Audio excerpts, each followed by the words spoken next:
Hi, welcome to Subhanji cover.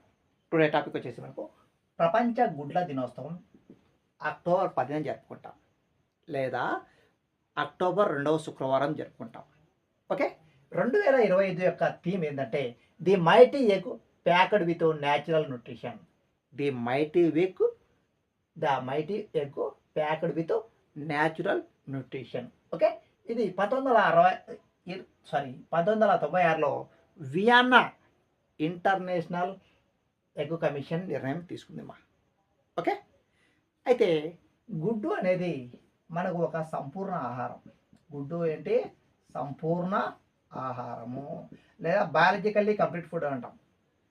దేని అంటాము?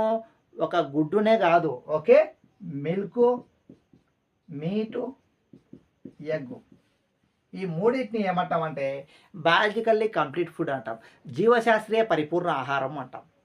Okay, so అయితే దీంట్లో లేని విటమిన్ ఏదంటే సి విటమిన్. ఒకటి, జంతు సంబంధ ఆహారాలలో సి విటమిన్ ఉండదు, మొక్కల సంబంధ ఆహారాలలో డి విటమిన్ ఉండదు. గుర్తుపెట్టుకోండి మా ఇది.